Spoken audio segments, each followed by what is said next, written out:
Everybody, welcome to DC Action Hour. Kazam. Oh, Kazam. That was a good one to end with. All right. Hey, everybody. If you're listening to the audio only, wow, that was probably really strange. Anyway, welcome to DC. It got your attention. Welcome to DC Action Hour. That was our comic book sound effects is what we were trying to do there. Anyway, I'm Jeff from Super Geeked Up. Thank you very much for joining us. I'm joined by Marks and Danielle. Hey, everybody. Hello. Hello.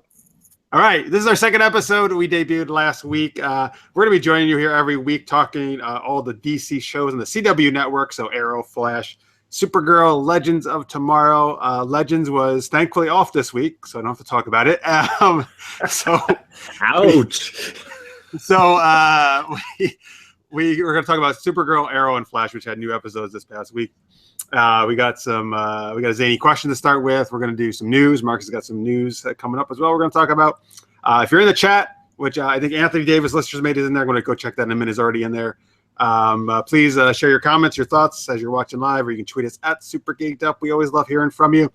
All right, we like to start things off though with our super tweet of the week, which is if you were friends with a super intelligent gorilla like Grodd from The Flash, which was featured, of course, the past two episodes, what would you do together?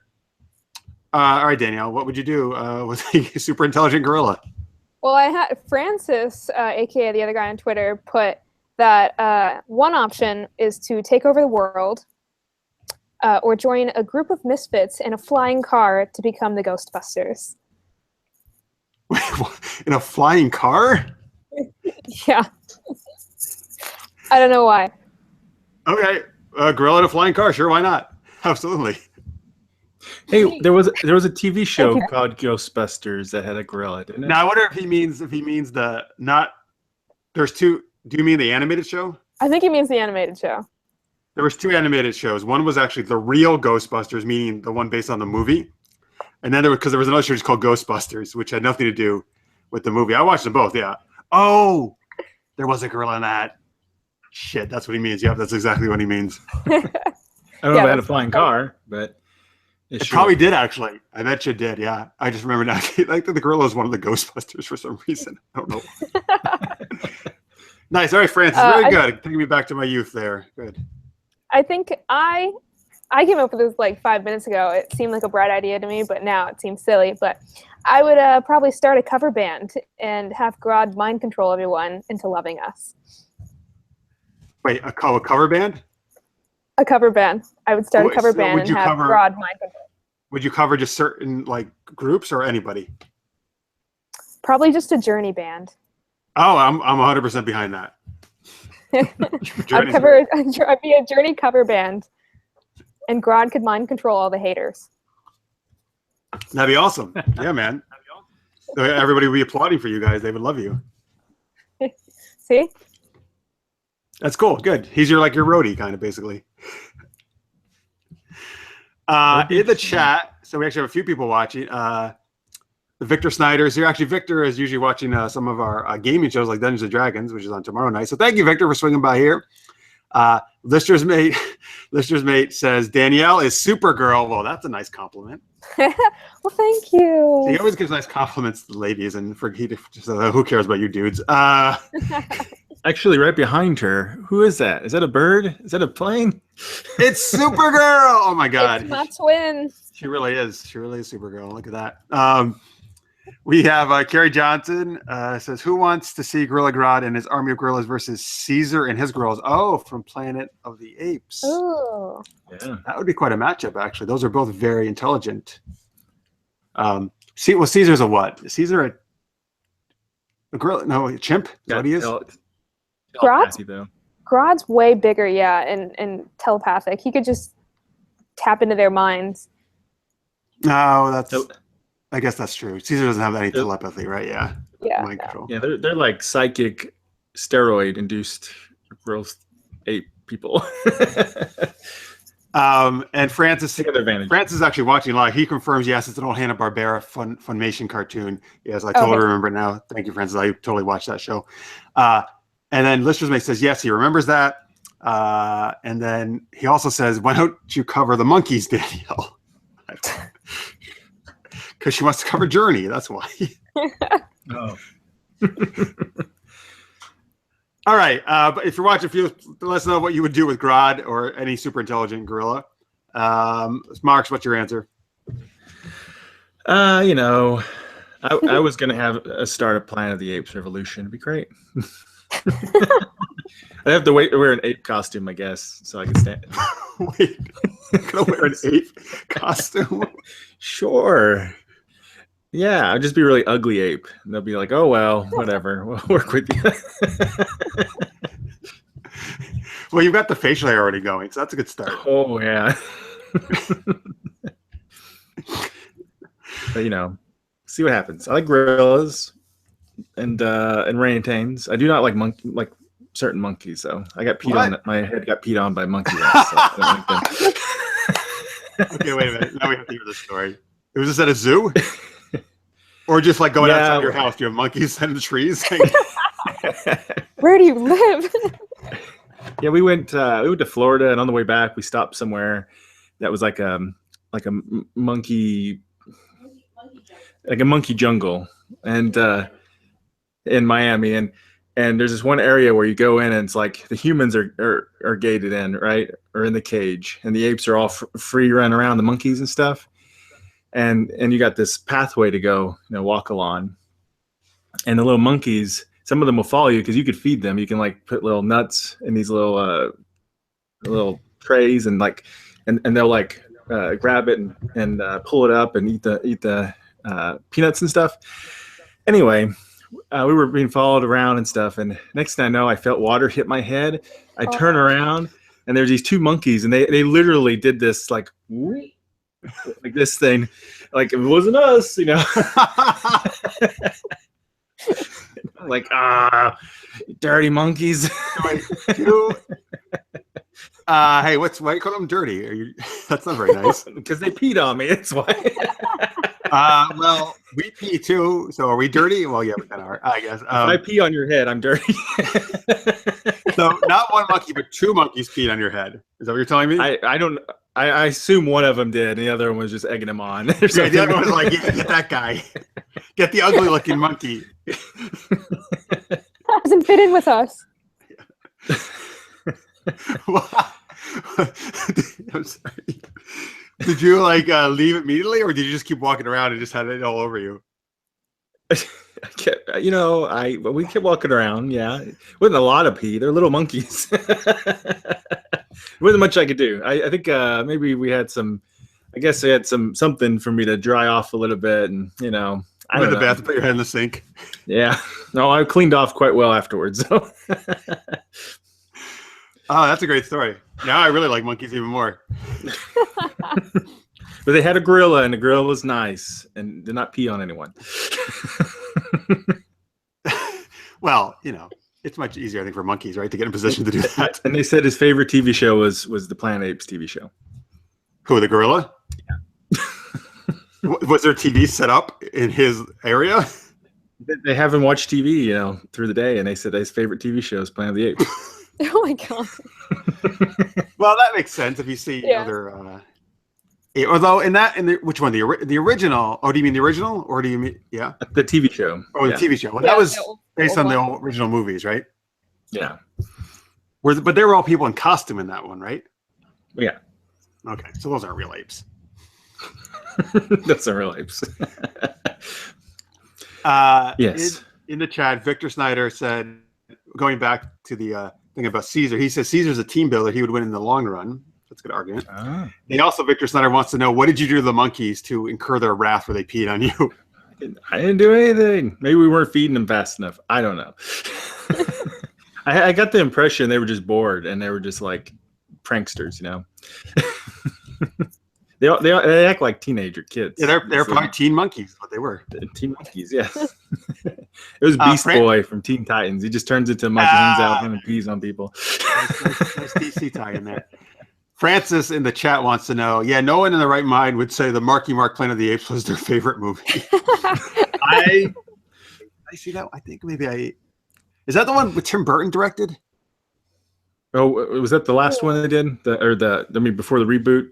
Yeah. Reimagining. Help me out, Francis. Mark That wasn't that Wahlberg. great. You're right. If that was it. Since he said Marky Mark, though, something I was thinking about yesterday, I don't know why, because I think about strange things. I want to know, has anybody ever called you back in the day Marksy Mark and the Funky Bunch? Yes, I've had people tease me like that, yes. Okay, good. Good. I was hoping they did. I will not keep doing that. I just wanted to know if it happened when you were younger. Okay. He's like, please stop immediately. Of course, we want to do it in the chat, folks. I'm just kidding. Don't do that. All right, I'll give my answer to this question. If you just joined us, we're talking about if you're friends with a super intelligent gorilla like Grodd, what would you want to do together? So I want to play off of his intelligence because I think in the animated show or the comics, he actually is like really smart. Doesn't he actually like read all the books and stuff and do like actually really intelligent stuff, right? And like make plans. He's like even more intelligent, I feel, than they portray him in the show, I think. So I want him to help me build a time machine because he's smart enough to do that, I think. And then we're going to go back to, I was an ancient history major. So we're going to go back to ancient Greece. And I want to see him have a philosophical discussion with like all the ancient, like Socrates, Plato, Aristotle, all those people. So I think because he'd be very good at that, discussing philosophy because he's so smart. So I'm going to combine time machine and ancient Greece. Two of my things I think are great together. I'm not going to take over the world. What was that? I think Grodd will take over the world. But see, I'm trying to go where I focus his energy into more productive things so he doesn't take over the world. Just keep him busy. Yeah. I think he'd just be like, now the humans don't have guns. That's exactly how he laughs, too.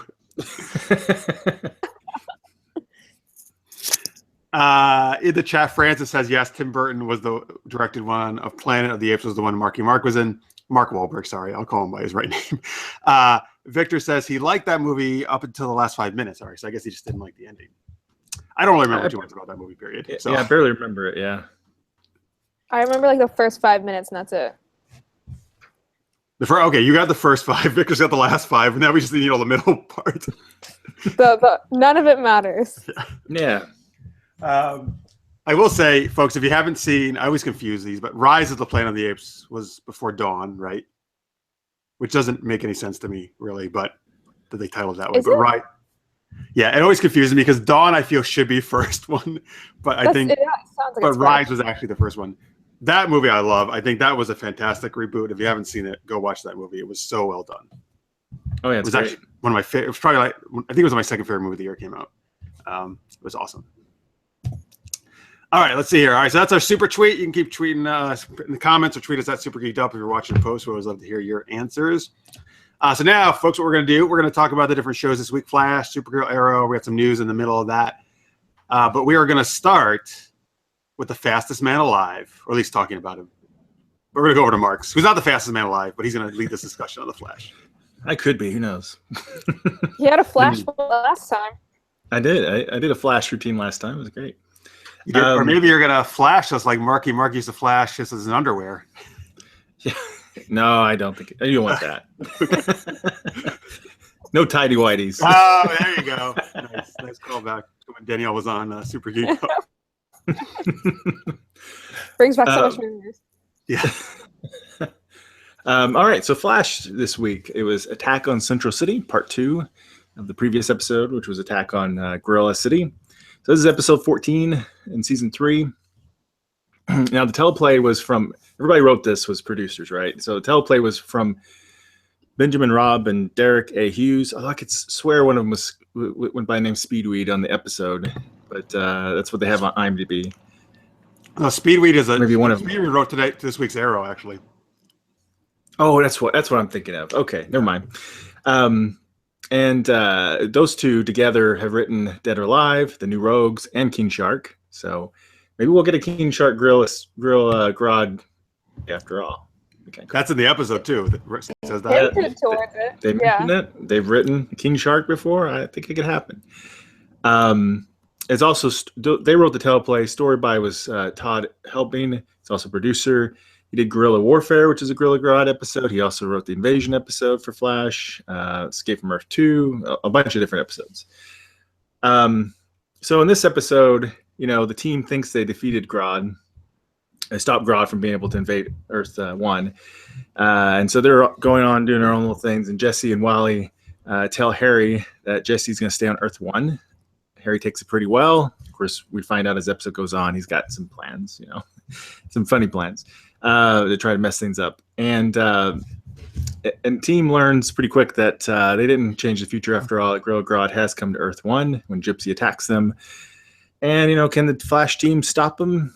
An invasion of super smart gorillas, and and will Gypsy help them out or not? So I really liked this episode. It was a good continuation. I really like seeing Harry and HR together and their interactions of each other. They're so different in personality and such. I'm sure the actor had a fantastic time doing that. Mm-hmm. And some of the dialogue lines, some subtle references, or maybe not subtle references, but some references like the green elf suit guy, of Green Arrow, and did you just Luke Starkiller me? Referencing Luke Skywalker's. That was good. That was a very clever way to work in Star Wars. That was, and with the whole deal is like on that Earth, right? That's actually what he opponent are being called. Yep, that was nice.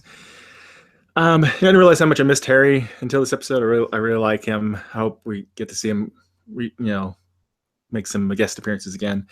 And of course, any episode of Super Smart Apes is going to be great.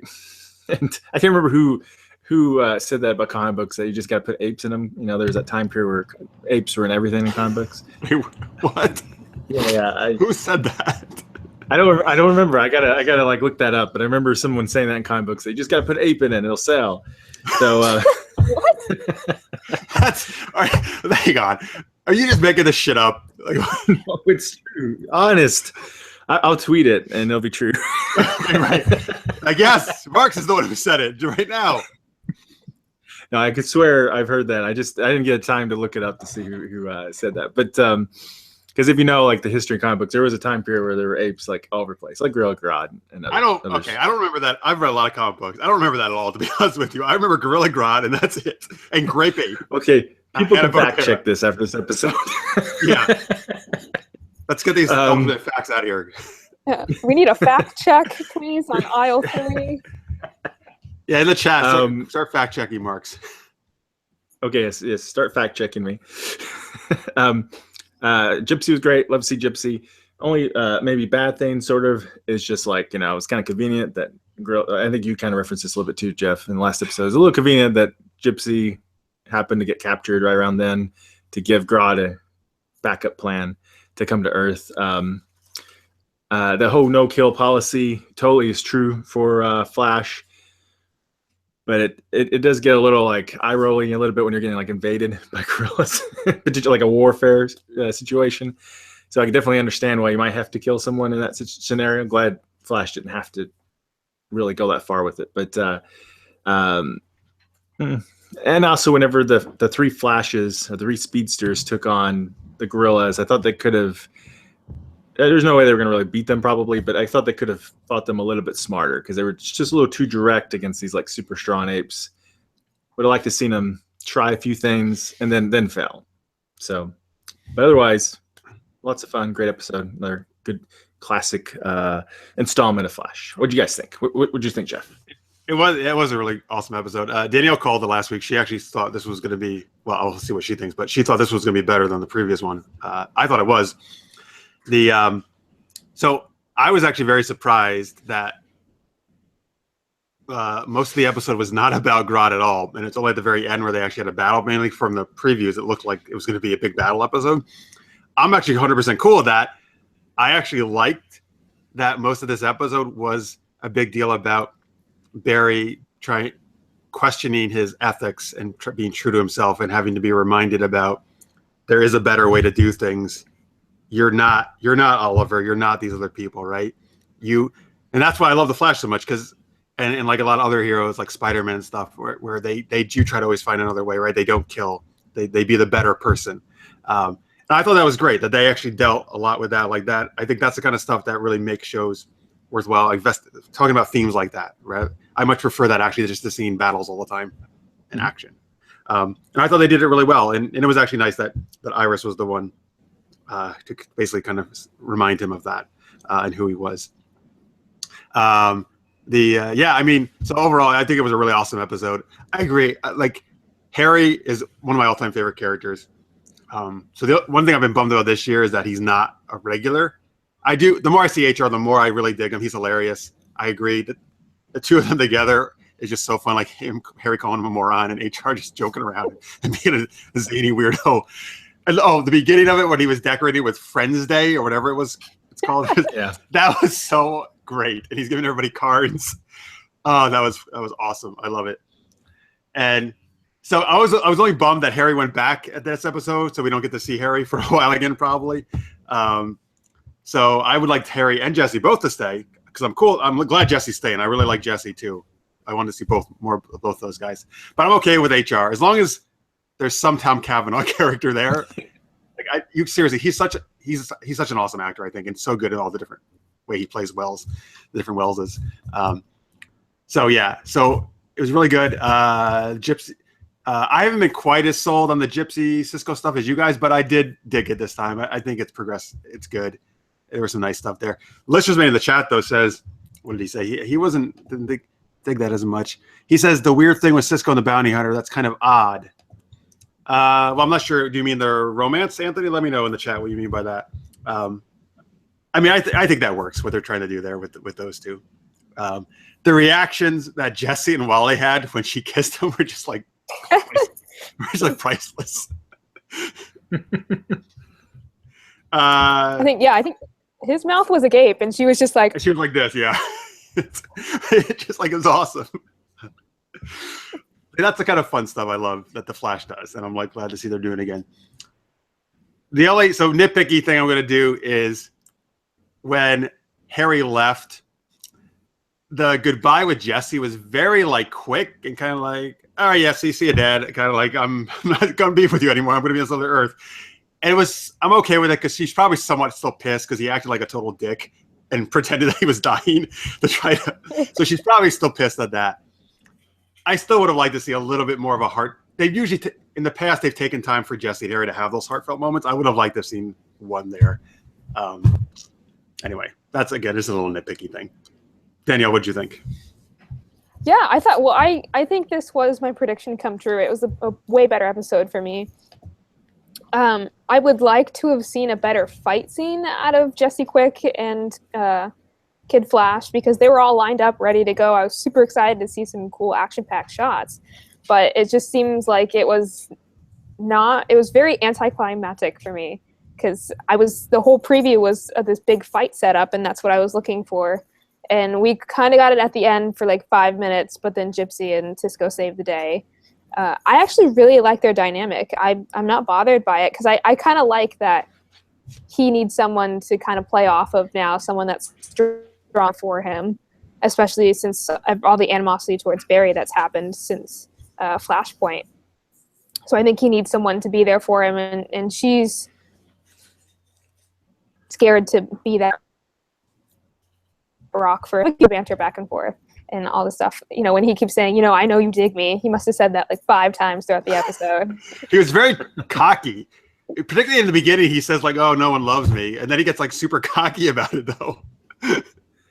You're so into me, yeah. What did he say in the beginning of the episode? He's like, oh, I wish I had someone to share a donut with or something. Right. And Caitlin's probably like, yes, you'll find someone, blah, blah. And he's not convinced. Oh, I'm going to be lonely, blah, blah, blah. Oh, that's right. He's like, no, I wish I had someone to share my love donut with. I think he was saying that. So he's taking a bite of it. Yeah, I think it was a really good episode, and it's really nice too because I think Flash has been kind of going back and forth between being dark and not being. I think they kind of found their light again when the no-kill policy came up again. It's you need to remember that there's always a way. And I really liked that line that Harry had to say before he left. There's always another way, Flash. And also, I got my fangirl moment. The proposal heard round the universes. Oh, that's right, because you really dig Iris and Barry, right? Oh, yes. So, the proposal heard round. Okay, wait, I want to talk about that in a second. Let me share some things in the chat before I lose them, though. First off, Dalek Bieber and Paul Renshaw just started watching. Thank you, guys. Paul says Flash is awesome. I agree. Francis is saying with the action scene, It was probably a budget thing. It looks expensive to make a big old gorilla battle. That could be true because I think Mark's mentioned last week, right? They must have spent so much money these past 2 episodes. It's like, Oh, for sure. It's a good thing they all had telepathy, so they didn't have to really sync their lips. but they look really good, though. Like I said, they did a great job on the CG, on the gorilla CG. Like, it looks awesome. Oh, yeah. Right. The listeners said about the Cisco Gypsy thing was odd. It just made it seem like both of them are desperate for a little something. Well, they both probably are, to be honest with you. I mean, I think with Cisco, yes, he wants some sex. I don't know. Who knows what Gypsy's doing? It's all right. They had a nice kiss, you know? Yeah. I like how he was like, I'm going to marry that girl. Yeah. So, all right, let's go with the proposal. Now, okay, I want to make sure I did not miss something. The way they did it, he proposed. Well, first off, he told that nice story, which I thought was actually pretty cool. He talked about his great grandfather, I think it was, in World War One. I'm waiting for him to show up in Legends of Tomorrow. It's going to happen. His great grandfather? Oh, please don't. They'll just ruin it. But then, when he proposed, we didn't hear her answer, right? She like took this inhale of breath and then they cut away, right? Is that correct? They cut. Yeah, to make everybody, of course, have to freaking wait. So, do you like that? Do you not like that they left it hanging? I didn't like that they left it hanging. It's already enough that we have to worry about her dying or not dying. You don't have to leave me on another cliffhanger about her. That makes me upset. Just give me the yes or the no. She may say no. She may be like, I think you're doing this because you think I'm going to die, and I'd rather it be a different circumstance. So that's true. You know, because from her reaction, it looks like she absolutely could say no. Now, that may be just like a mislead to try to keep us in suspense about not knowing which way she's going to answer it. I don't know. It was unexpected. I didn't think he was going to propose that soon. I didn't think so, but you got that hint, though, as soon as Harry said that line and it kind of cut to his face. You could see he was going to do something, because something spectacular, because to hang on that moment like that. But, I mean, Iris's personality has changed over the seasons. Now that she knows she has a death wish on her and that it's fate that may be coming true, I think she's more cautious about living her life. And a couple episodes before, when she went after that one guy and really like stuck her chest to the gun, I don't think she's scared of anything, but I don't think she would want to rush a wedding like that. And I think she, like you said, Jeff, thinks that it's just because he thinks she's going to die. Yeah. So I think she'll probably say no, or to wait. Let's wait and see until we get to that point. And then if we survive, then I'll say yes, is probably what she might say. Well, all right. Ooh, so let's share some chats here. First off, Carrie Johnson says Cisco needs some loving, man. Gypsco for life. Nice, Gypsco. I like that one. I like that one. It's good. Now, Francis. Okay, this is my favorite comment so far. I talked about this last week. So Danielle is all Iris Berry. Great. I'm not so much Iris Berry. I'm okay with it. I'm fine. It's fine, but it's not my ideal choice. So he says, they're going to pull an arrow, have Iris die, bring back Patty Spivot, and we'll have a speedster marriage with little speedster babies. Ooh. Patty Spivot forever. Yes, I love Patty Spivot so much. Hang on, but wait, does that mean is Patty Spivot become a speedster in the comics? Is that what he's referencing? No, his kids do. Flash's kids do. Flash's kids do, yeah. No. But Flash does marry Iris in the comics. Yeah. Okay. I would like him to be a Patty Spivot. On that Earth. Or what? On that Earth. Oh, yeah, on that Earth, right. I just want Patty Spivot, period. You know what? Here's the thing, Greg Berlanti. For your 100th show, because I think you have like 99 going right now, please make a Patty Spivot show. It's all about her. That's all I need. She doesn't have to be with Barry. It's fine. I would watch any show with that character in it. Don't put her in Legends, please, because then you would destroy her. She's going to be on Legends. No. She's not, because it makes no sense. Not that anything that show does make sense, but... No, her character would make no sense there at all. No, look at this. So thank you, Francis. Francis is a font of knowledge here. Says she does. Patty Spivot is a speedster in the comic. She's known as Ms. Flash / Hot Pursuit. Really? Wow. Pursuit.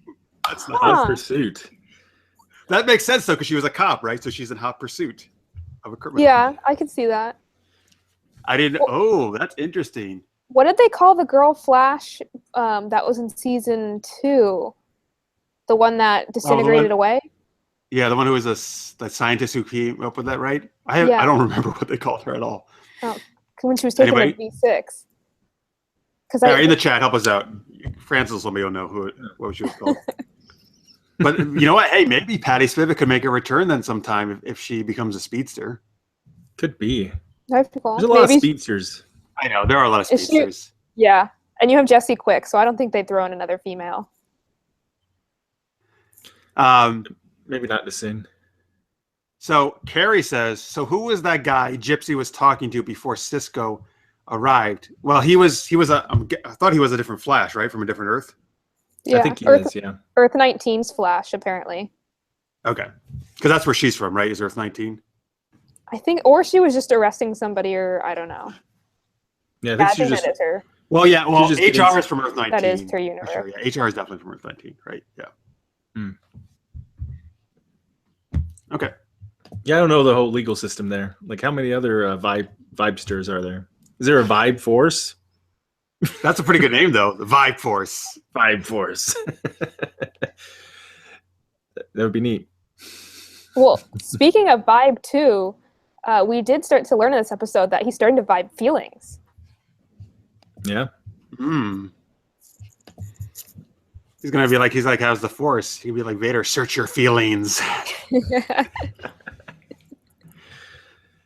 Yeah, I mean, Cisco could be pretty powerful. Develop those abilities. Yeah, I'm excited to see what new things he's going to get. He's already nailing down the portal thing, so I'm excited to see new stuff he can have. He wants to be nailing Gypsy, too.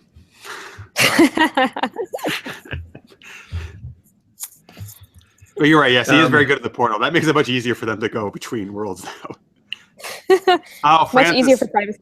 France is on top of things. He says they think the female speedster's name that you're referring to, Danielle, was Trajectory. Okay. I think that's right. Was still want to know what Earth? Trajectory. Oh, okay. Hot Pursuit's better. Yeah. I still don't know what Earth that was all fiery and stuff that they went to whenever they were popping back and forth. They did? In a previous episode. Yeah. Gypsy when they had the fight the first time? Yeah. Yeah. Oh, yeah. And then with Supergirl's Catco. Yeah. So, because we knew all the other Earths, but we don't know that one. I'm just kind of curious. Be curious to see if that's going to be anything. I thought it was like another Star Wars reference of the lava planet. Oh, it could be. There seem to be like a lot of Star Wars references in these CW shows. Well, that makes sense because they're fellow geeks like us, right? They love all that stuff. Yeah. I mean, the lightsaber joke that everyone loved in Legends, right? Yeah. Oh, that you loved, I hated. No, that's a cheesy way to do it. Luke's Star Killer is a clever way to reference Star Wars. Yep. Well, I know next time the episode's called Wrath of Savitar, so we're gonna see some more Savitar. Well, because that's at the very end of the episode, right? That Wally runs into him. I have a theory that I hope is not true. I've had it for a few weeks now. Ooh, I do too. I wonder if you have the same one as me. Yeah, there was a reference that they made real quick, X amount of episodes ago, about like who becomes Savitar or something like that. I never even really thought about it. I was like, oh, somebody from whatever time in the past or something. But what if, since Savitar apparently already met Flash at some point, right? Which I don't know. Flash needs to quit meeting his bad guys before he meets them. But it'd be very confusing. What if somehow Wally's pursuit of getting faster and faster to stop Savitar from killing his sister actually turns him into Savitar somehow and fulfills the prophecy? That's what my theory was too. How Wally is Savitar? How Savitar needs a body to harvest to become real, to become life again, and I think he needs a body to harvest. That's why he had alchemy, taking all these people from Flashpoint that had. I was wondering if maybe he needed somebody with a metahuman to harvest his body into, and I think Wally has a stronger connection to him. Yeah. Very interesting. Explain why he wasn't in the the Vision of the future too. You think he'd pop in and try to help? Who knows? All right, that could be possibly. All right, well, let's go ahead and rate this episode, guys, if you're ready. All right. Let me share guys. Quick chats here first. Let's see. Listenermate says that they're going to bring in Gypsy more. They need to show more of her from the other Earths. All right. Well, actually, I think that's not necessarily a bad thing to show a little more backstory on her. And then Francis says, also, Patty Smith was one of my favorite characters in Flash, and she needed to stay around for a long time. Thank you, Francis. Yes. She does. I like that actress. I mean, honestly, go ahead. Sorry, Marks. Oh, I like that actress. She was on Timeless, the She first was. episode of Timeless, and she died. Yeah. I was like, hey, she's going to be in the show. Great. And then she dies. Oh, well. So I watched the first 5 minutes of Timeless, and then I thought it was so bad I turned it off. So I don't think I got to her. But I guess that's fine. Since she died, if she was in it, I probably would watch it. But since she died, I don't have to watch it. Speaking of it, why is there so many time travel shows now? They're everywhere. They're popping up over the place. I know. See, whenever I come with ideas, because I was working on a time travel thing too, and then I'm like, God damn it, now everybody's doing a fucking time travel thing. It's always the way like it is. They're always coming like these things, coming like spurts. Mm-hmm. Yeah. So anyway, so she was in, what was she? One Tree Hill, though. I think she was in one of those CW shows before Flash, or like one of the regulars or something. She's awesome. Yeah. I like. That's why that was my favorite episodes last season. All the ones she was in. All right. So 1 out of 5 lightning bolts. What do you guys give it? Danielle, what do you give it? I'm gonna do 5 lightnings. Ooh. Saving them. You know what? I think I'm also gonna go 5 lightning bolts for this one. Wow. 5 across the board. I don't know. Mark hasn't given his yet. Yeah, I don't know. I was gonna say 4.5, but I think we swayed you. I don't think. Yeah, you persuaded me. I don't think it gets too much better than this. Sorry, Grodd mind control. Yeah. Yes. Grodd ability. I hear Grodd's voice. You won't give this 5 lightning bolts. There's 5 lightning bolts. Okay, 5 lightning bolts. All right, awesome. Okay, you know what? The only thing I would have made it better is Patty Smith was in it. So I guess I need to reserve a ranking beyond 5 lightning bolts whenever she's in a show. That's a 6 lightning bolt episode. Yeah, 5 plus. In the chat, Carrie Johnson says, I think Adrian chases Megatron, Savitar. Well, that'd be interesting. When we get to Arrow, that's really going to be interesting if he's also Savitar. We'll talk more about him later. All right. Very good. We really loved Flash.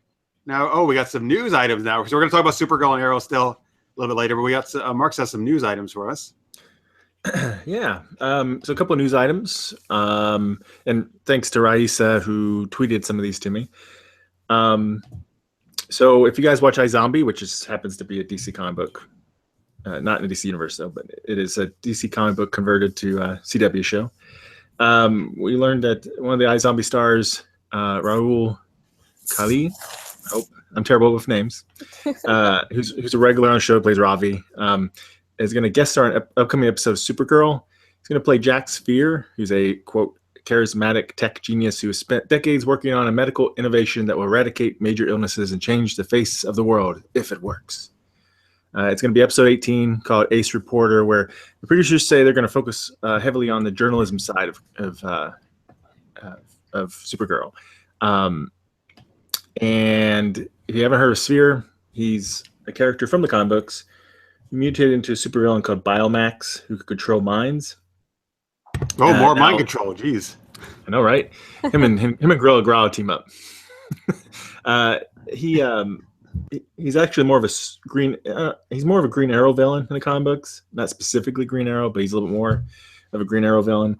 And it also, they've tied in this character with Lena Luthor somehow. I think they have a romantic past. So maybe we'll learn a little more about Lena Luthor. Old Flames. Old Flames.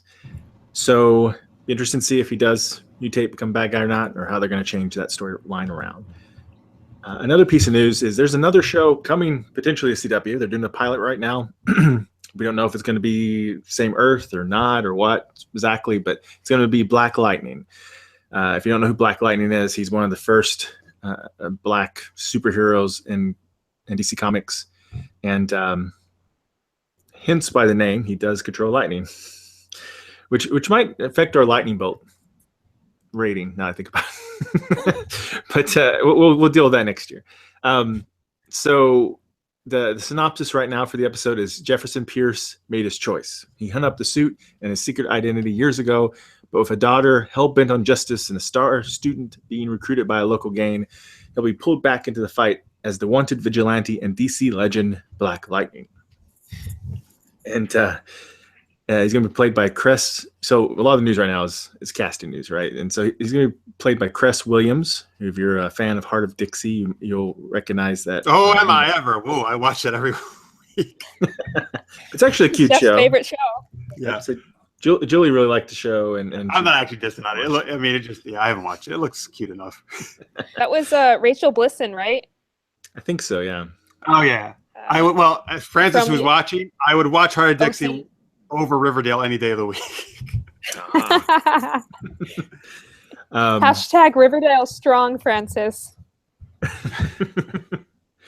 And so the casting notices about Jefferson Pierce, aka Black Lightning, does give us a little bit more insight to it's the character was described as a former 3-time gold medal decathlon winner turned principal of a South Central high school, a father figure to his students and hero to the local community.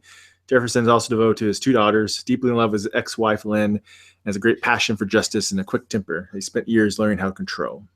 And speaking of his daughters, they cast his daughters, Nafisa Williams, who's going to be in the new Twin Peaks, actually, really soon, and China Ann McClain. They're going to play Anissa and Jennifer Pierce. And Anissa Pierce is described as a 20-something daughter who balances demands of medical school with teaching part-time at her father's school. And Jennifer Pierce is described as independent, outspoken scholar athlete with a wild streak of her own. And in the comic books, these 2 characters eventually got powers and they became known as Thunder and Lightning. So kind of a different take on some of the shows with an older former superhero and his family, father figure type person. So yeah, so one of the daughters is called Lightning, and his name is Black Lightning, right? I guess so. Thunder and Lightning, yeah. Maybe it's just been like Thunder and Drizzle or something. Well, I don't know if they're gonna have powers anytime soon, but that's what they were called in the comic books. So, so I don't know if there's gonna be a lightning force, and that's how they get their powers. I don't know. Like the Speed Force. Like the Speed Force and the Vibe Force.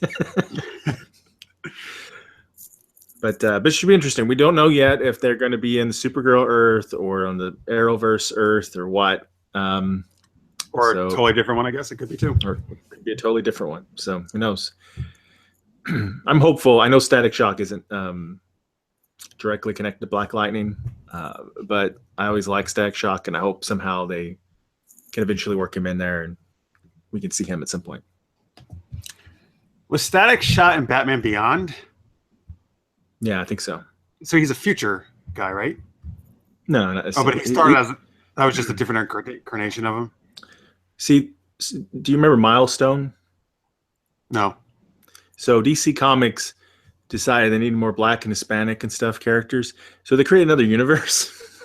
And another publishing imprint called Milestone, and they created a bunch of characters, including Static Shock and I don't remember their names now. A bunch of different minority characters. Static Shock was by far the most popular, and he got an animated series and stuff too. And in the comic books over time, they've kind of integrated those characters into normal DC universe and weird, strange rebooting ways, flashpointy ways. But anyway, so I don't know. We'll see. What do you guys think about the show? You think it might be good or? Every time you've said Static Shock, I have the animation theme song stuck in my head now. Every time you kept saying it, it just kept playing over and over. Yeah, that's what I'm hoping. I would love, I don't understand why CW like this show sounds good and such, but why aren't they doing Teen Titans or something like that? Because it's like you were for the real hard on Democrats. for Teen Titans. Well, it just seems like a no-brainer to me. So, I would but love anyway. to see live action TV show Teen Titans. Love. That's what he's talking about, right? Yeah. That's what Marcus is talking about, I think, right? Live action. Yeah. I would love to see live action. I mean, I agree. No, I agree. It would totally fit with what they're doing. It's a strange. I mean, Black Lightning sounds great, and I'm looking forward to it. But I'm like, I don't understand why they're skipping. There might be legal reasons and stuff, or maybe somebody else is working on it right now. But they should be doing that. Yeah, no, I'm cool. I'm excited to see Black Lightning. I'm all about cool for that. All right, you want your Teen Titans? See, I want my Birds of Prey. That's what I want. I want to redo Birds of Prey. Do it really well this time. That'd be cool. Birds of Prey too. You could get Black Canary, Huntress, Oracle. Oh, come on, man! Like it's like Felicity in a wheelchair again, or Chip sorts out, calls herself Oracle. No, not Felicity. No. I want real Oracle, Barbara Gordon Oracle. I would like that. I don't think we're gonna get that though, unfortunately. You can bring Huntress back from Arrow. The actress, now she should be in this show. She's had some mental mental training, mental therapy or something. I don't know. Well, but this is how she could. I mean, even in the comics, Huntress was always kind of the very headstrong, kind of a little bit out of control one. So when she became Birds of Prey, like that helped her calm down and get more of a team player. So that could work here too. Yeah. I'd be good with either one. Oh, right, and then yeah. We could get the Dinah Drake from Arrow. She could be the Black Canary in it. Mm-hmm. Perfect. Somehow find a way to sneak Patty Spivot in there. Yes. Well, look. So Birds of Prey is all about all female group, which is great. So there, Patty. I don't care. Patty can be the speedster of the group. There you go. She can be Hot Pursuit. There we go. Hot Pursuit. Yeah. Or she could be the villain. That's brilliant. Brilliant idea. And then she'll fight Sharon Stone from the Catwoman movie. She'll fight who? Sharon Stone from the Catwoman movie. Remember the terrible Catwoman movie? Wait, with Halle Berry? Is Sharon Stone the villain in that? Oh yeah, I've never actually seen the movie, but I caught part of it. I didn't know who else was in it. Oh no, it's terrible. I caught part of it today on TV just randomly, and I was like, "Oh, let's watch a little bit of it." It was terrible. It's horrible. Yeah. Anyway, but I think that could work, particularly if like Arrow ends. That could be get those characters, head them over to Birds of Prey. Yeah. And all right. Anyway, they could fight Artemis. Who disappeared. Oh, yeah. So Francis says, haha, they already had a Birds of Prey in 2002. Yes, I actually have the DVD right here in my collection, and I watched it when it was on. But what I'm saying is that only lasted one season. It wasn't that good. I want a new Birds of Prey, and I want it to be really awesome. I agree. I liked Birds of Prey. I did enjoy it, but it was very uneven. It was uneven. It was rough, but there was a lot of potential there. It was. I would have kept watching. They gave it time to develop for sure. I think it could have became really good. Yep. But that was on Fox, I think, at the time. It wasn't like, on WB or whatever it was. Oh, I thought it was on WB. It was on Fox? Yeah, was it? I think so, because Fox has a tendency to cancel all the geeky shows that I like. Because I was going to say, if it was on WB, it would have lasted way longer. It could have been, maybe it was WB. I don't know. Somebody help me out. No, I think was Buffy ruling WB by then? Unless it had moved over to UPN, because at the end, Buffy moved over to UPN for the last 2-3 seasons. Oh, okay. Yeah. I don't remember the timing of that. Licious Mate says, I thought Marx was talking about Sharon Stone from Fatal Attraction. Well, that'd be an interesting villain to go against. Sure, why not? So he also says, my nephews would love a live version of Teen Titans. They watch that cartoon over and over again times infinity. See, I'm telling you. Teen Francis Birds of Prey was on the WB. All right, nice and corrected. See, you're right, though, Daniel. I would have thought the WB would have gave it more time. I don't know. Yeah, they seem to. If it makes it past the pilot, they seem to run with it for a while, if it's good. I guess I just always like to blame Fox for canceling everything I shouldn't. But yeah, they're terrible. They've killed many sci-fi shows. Yeah. So Francis also says, and I actually remember reading this, and I totally forgot, that DC still has plans for a Teen Titans live action. It was supposed to be a cable show, but it ended up getting dropped. That's right. I actually think it was supposed to be on TNT. Some cable network was going to do it. But I didn't know it got dropped. But see, a cable company, they should not get a hold of that. I think it should be CW, or if they want to really do good, maybe Stars or HBO. Starz is doing American Gods. I think they would do really well with a live action Teen Titans. I think CW is definitely the best fit though, because it is like a very teen, obviously oriented thing. So Yeah, it just matters how or dark. you know what, you could probably fit on Freeform, right? Yeah. Former ABC Family. I know you don't want it there, but it could fit there. I know you don't think they would do it right? But I'm saying I could see them trying to develop it. They have I the could see that demographic. network trying to develop it though. I guess it could be their first really good show. Francis says HBO comic book TV show would be the best thing ever. All right. Let's see. All right, that's it for the news, right? Oh, yes. Okay. Unless you guys have something. It's all good. It's all done. No, so we're about to go into Supergirl, but so Anthony had tweeted this out earlier, and he put it in the chat again. He wanted me to bring up about he wants to know how Kara is able to wear earrings since her skin is impervious. And I basically told him, well, she just uses a kryptonite needle, is my theory, but I don't know. I mean, this is one of those things you got to go with, I think, right? Maybe they're not real. Maybe they're non-piercing earrings. They could be clip-ons. Yeah. Oh, there you go. There was a funny thing in an episode of Smallville once where I think it was Lois went to cut Clark's hair and the scissors broke. And she was kind of like, "What's these scissors are a piece of shit or something like that." And he just apparently he had the mind of just ripping his hair out to get his hair cut. I don't know how else he would cut it. He just does heat vision through a mirror. There you slices. Go. Really line this up. That could work, actually. That's a good idea. All right, let's go on to Supergirl, though. Danielle is going to tell us about this week's episode. All right. I think this is episode 214, I believe, because we did 213 last week, titled Homecoming, when Jeremiah Danvers is rescued from Katniss, and Kara and Alex are thrilled to have their father back. The Danvers arrange a family dinner to celebrate things, but things quickly go awry when a suspicious Mon-El questions the sudden return of Jeremiah Danvers. There was a very dramatic reading. It was. That's suspicious Mon-El. You know what? I love the direction that Supergirl is going, but for some reason, I could not watch this episode at all and tell you how it ended. It was a twist that could be seen from a mile away. That was my only problem with this episode.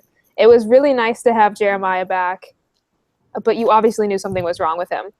And sometimes I really don't like siding with Mon-El, but I was siding with him the entire episode from as soon as they got him back, but then they were questioning him.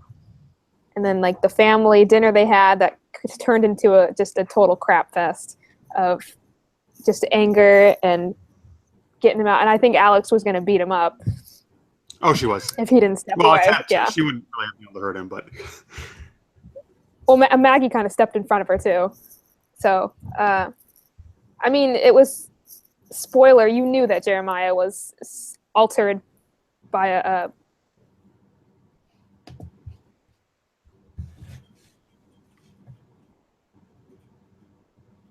Oh, sorry. cyborgs. Sorry, Danielle. We lost you there for a minute. Oh, sorry. You knew that he was going to be altered genetically and that he was going to be more cyborg Superman. You knew that it was coming. I totally knew that he was going to betray them and have bigger plans with Katniss. I think the hardest thing for me that was Alex couldn't believe it. And, you know, usually Alex is the first one to jump on and be questioning things. And I know it's her father, but still I expected more question from her. But it was very heartbreaking in the scene when he was getting away and they had to say goodbye, and she was either going to have to shoot him or let him go, and obviously she was going to let him go. But I think it was a much better episode than their play episodes because they're heading towards their season finale now, so things are getting real serious and with Katniss again. So I really like this episode. What did you guys think? I did too. I actually, I guess I'm going to have a different opinion on something because Francis also says in the chat, I think he actually said worse episode. I'm not sure if he read this one, but he said it was too obvious, I guess, that, that was so obvious that Mon-El was going to be right about Jeremiah. I actually think this is one of the strongest episodes of the whole season. And I don't know, I guess I actually, to be honest with you, when I was watching, I actually felt it could have gone either way. Like I actually didn't know for sure that Jeremiah they were going to go that way or not. I thought maybe they might actually have him still be okay, you know, and mainly just because they made such a clear thing about Mon-El suspecting him. So I didn't know if they were actually going to do that, make that play or not. So I don't know. So I was okay with it because I was waiting till the end to see how it was going to turn out with him. Yeah. So I mean, and I'm totally cool with Alex. I mean, it's her father. You know, they've been apart so long. I'm okay with her totally believing him and not. You know, it's her father. I get it. Like why she would not want to think anything he ever could do anything bad. I think that added to the drama of it. Actually, I was actually kind of surprised Kara agreed with Mon-El so quickly. And I swear to God, I thought in the beginning of this episode when Mon-El started to suspect things and Kara was pissed at him, that I thought the relationship was going to end just like the Jimmy Olsen thing. I was like, oh, there's another one. Just ended 2 seconds after it started. Fantastic. So thank God they didn't do that. And they're still okay. I also can't believe, this is a totally separate thing, but they actually let Kara have sex. Holy shit. That's amazing. Right? Like, wow. That's they moved fast. Maybe they just slept in the same bed. That's all. They just cuddled. Mon-El's very good at that.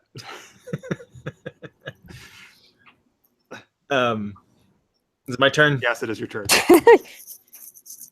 I did not like this episode very much. Ooh. Marks. Oh. Wait, Marks, before you start, you say, well, let me share why Francis doesn't like it. Okay. They're trying too hard to paint Mon-El as incompetent. I actually think he's becoming more competent now, though. They're trying too hard to force a rift between Kara and Alex. I wouldn't have minded more teamwork, I guess, like you find in The Flash. Okay. Yeah. So, okay, first what I liked seeing Jeremiah sex? Again. We didn't see sex, so that's but at least reference to sex. It's a start of disappointment, and no, these. I liked Jeremiah. I like that actor a lot. Dean Cain, Dean Cain's really good in the role. Yeah, Dean Cain's great. I love Lois and Clark and everything, so it's great, and he does a great job in this part. And in the action scenes with him when he's all going all cyborgy was really great and stuff too. And I thought Mon-El was well done. He actually was played pretty smart in this episode, right? His big thing was he just has no subtleness. No subtleness. Yeah. Well, because this is also the one where he announced to everyone that they were dating as soon as they walked into the DEO. Yeah. That was hilarious. That didn't help either. It was very funny. She's like, it took 2 seconds. 2 seconds of privacy. And he's also like, I'm jealous, and you should be. Yeah, that was funny. And the Kevin line was pretty funny too, right? With the darts, and he's like, I accidentally hit the fish guy in the head one time, but he was cool with it, and he's like, yeah, Kevin's awesome. That's kind of funny. But anyway, but I did not like I don't like it whenever they do a story where a villain's tricking somebody, and instead of making the plot really tricky to trick the people, they dumb down the main characters so they fall for it. And I feel like that's what they kind of did in this episode a little bit. I feel like our government agent guys, Alex and Martian Manhunter, who should be the most suspicious and professional of everyone, were way too easygoing with Jeremiah, especially after the hacking incident happened. If anything, at least Martian Manhunter should have been really suspicious after that. And I think they just let that go like too easy. I can understand, his daughter defending him and stuff. I thought her pick your side, was a little bit too harsh of a line. Whenever between her and Supergirl. So that was my main thing. That was not just my main thing. It was kind of like, so you just got somebody from Cadmus and you didn't apparently do enough detail of look at his body to know that his arm is cybernetic. I mean, that was kind of weird. Yes, he had a cybernetic arm. Yeah, it was like, what did you guys do with this guy? Because I mean, even if he's all straight and narrow, I'm a good guy, they could have done something to him. They could do Well, they even mind control. Don't they even talk about that? He had to pass a physical or something that didn't include checking out his arm. Yeah, what was that physical? I don't know what that was. Yeah, I mean, like no scans or anything. I mean, come on, because they could have done anything to him. They could have had he could not even been him. You know, he could have been an imposter or something. You know, who knows? Which would have been a nice twist, right? What if they had done something where they could they had him where they were just hacking through him somehow, like a Wi-Fi connection. Who knows? They could have done little tricks there, so it wasn't just him being a bad guy too.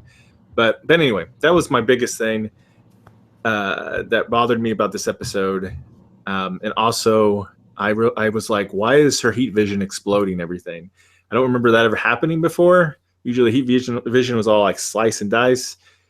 In this episode, she like shot her heat vision multiple times and it caused big explosions. And that bugged me a little bit too for some reason. That was not like a big, like that makes the episode terrible kind of deal. The thing that bothered me about the episode was everybody kind of playing a little dumb. So well, I think what bothered me too was when Martian he finally brought it, like he reads minds, that's what he does. But he finally brought it up, like in the middle. Hold on. That when he was hacking the system, and he was like, "Why can't I read your mind?" I was like, "Why didn't you think about this sooner? Like as soon as he came back, why didn't you try tapping into his mind?" He wanted to give him privacy. Well. He's so nice. He's so nice. He's the first human nice to me. Well, Martian Manhunter is actually a very, very nice guy in the animated series anyway. Yeah. A little smarter in the animated series, but and also where are all the government agents at? Like they just like Supergirl and her sister went there to try to stop them and that's it. And try to stop all the main bad guys. I thought that too, like that made no sense, but logically I thought that because it was so quick, Supergirl flew Alex and her there, and that's how they got ahead of everybody else. That doesn't sound to me. I think that's probably what it is. They probably should have done a quick throwaway line or something to make that clear, and the time difference and stuff. That would be one thing. Like Alex getting sick or something. Like somebody radio in and like, or backups coming in, in 10 minutes or whatever, kind of thing. They could have said that, and then when we're like, oh, I get it. So it's been so much time, and that's why everyone else is there. Because I don't know how Alex was supposed to take on them by herself. Like Cyborg Superman alone would just destroy her without like her exoskeleton suit or something going on. I thought too, it was, oh my God, I was laughing really hard when they were running away in the forest because I could not picture a supervillain like that running like so awkwardly and so weirdly and so slowly. Wait, who was it? Jeremiah or? But it was Superwork Cyberman and Luther. Lillian? Jeremiah took off after them, and it was just this awkward just run, and they were going so slow. And I was just kind of like looking at my TV like, what am I watching? Because usually they get in like their $6 million man reenactments. Because usually they get in like a helicopter and fly away something badass, super villainish to get away and not run through the forest like weirdos. they were reshooting their Blair Witch Project.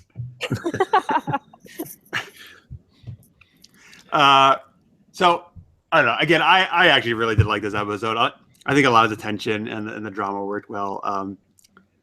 So one thing I question is, so near the beginning when Kara and John are, rescuing Jeremiah. So it was a really cool thing where Martian Manhunter kind of made it like all the SUVs flip over, right? But how exactly did he do that? It looks like he just used his kind of disappearing thing. Did he use a mental trick? Like what? I haven't really seen him do that before. I don't know. Is there like a force that he can have when he disappears like that? Is there like a force left over that it just hit and it came off of? It's the Martian force. You're just making that up. Kissing cousin to Speed Force. Like it looked cool as hell. Actually, it was probably one of the best stunts they've done, I think, in the show. But I didn't know how it actually happened. I was a little confused too, and I think I wasn't able to go back to look at it. But the only thing I could guess was that he just stopped right in front of it, and maybe he went invisible so they couldn't swerve out of the way, and they smacked into him and that's what caused it. But I'm not 100% sure if that's right. But I think he disappeared before they even smacked into him. But I don't know if the force of the truck, of how fast it was going, if they slam on the brakes, I don't think it would push a truck up that much, though. No, it would not. Well, maybe he phased through it and lifted it up from half mid phase. All three of them? Maybe. Sure. he shape shifted his arms out to grab the other two, and it was all in the script. It was just too expensive. Yeah. Actually. Right. It looked sick though. It looked great. It did. I think we need to replay it and figure out what happened there. Okay. So, did anybody else find? And again, now I'm nitpicking because overall, I actually did really like it. When Jeremiah and his wife, what's the character's name? I know it's Helen Slater who plays. Anybody? Alex's mom. Okay. Anyway, so I'll just call her just mom. Just mom. Francis will save us. Yeah, Francis. He knows everything. It was a little awkward at first when she said the line, like, I don't remember what it was, but something about like, I can't do that or something. I don't know who you are, right? And I get it, but it was like when he's trying to like, he just got back and he's trying to reintegrate, and her like is, who the hell are you, buddy? It kind of came across to me like real nice. Yeah, it was a little. Yeah. It was a little rough, a little soon. He wasn't like, "Hey, ready to go back in the bedroom or something?" It was just like, "Hey, you want to like, go get a coffee or something?" It's like, I don't know you. Take it slow. That would have been great if she was like, "Hey, you want to go in the bedroom? Well, hey, the kids just stay out here in the living room." It's been 14 years, man, since I've had a 11.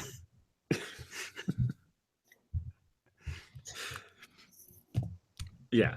But I get it. That was a little awkward. I guess just they didn't have a lot of time to do that scene. So yeah. That's where they had to work. Eliza Danvers. Thank you, Francis, in the chat.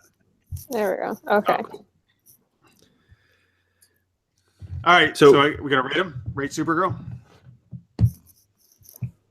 I think I would say I'm going to go with 4 capes just because of the plot of Jeremiah, the Twister Nut. I think dumbing down the characters was a loss. Okay, I also go 4 capes because I think it was a strong episode. I was not as much as good as the Flash was, I think, this week, but 4 capes, I definitely enjoyed it. I think it was really good. So I obviously didn't like a lot of the logic elements of it or how the characters acted, but I did like seeing Jeremiah again. And I do like seeing the plot get furthered with Cadmus and such. But so I'm just going to rate it a 3 capes. All right. All right, so now we move on to Oliver Queen and Arrow. All right, so this week's episode was the 15th episode of season 5. It is called Fighting Fire with Fire, written by the amazingly named Speed Weed and the normally named Ben Sokolowski, directed by Michael Schultz. All of these people have directed several other episodes, or written or directed several other episodes of Arrow. Okay, so this episode, we kind of pick off where last week's left off, where there's a big to-do about finding out that Oliver covered up the Arrows being the killer of that cop's name who Felicity dated, who I don't remember the name of the character. Malone, I think. Malone? Okay, sounds good. I'll go with that. So I heard he said that you just need apes in comic books for them to sell really well. He's the one who said it. That's probably why they killed him. So, all right. So a big part of this is that Oliver's there's an impeachment hearing where the city council, whoever it is going to decide if Oliver acted properly, and they're going to throw him out as mayor. And then Vigilante, of course, now seeing that, oh boy, the Oliver Queen, a mayor, he's up to sneaky stuff. So I'm going to take him out. So Vigilante's trying to kill him.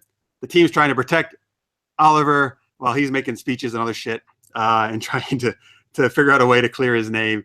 And Thea goes kind of kooky with wanting to try to throw everyone under the bus to save Oliver, who Oliver does not think that's such a great idea. He wants to do the honorable thing. And And then we find out, of course, the big thing is we finally find out the identity of Prometheus. And it is Oliver and Thea's mother. No, just kidding. I wish it was. That would have been an awesome twist. Patty Spivot. Ooh, well, nice twist. see, I don't want her to be a bad guy, but if it's Patty Spivot, I'll still take it.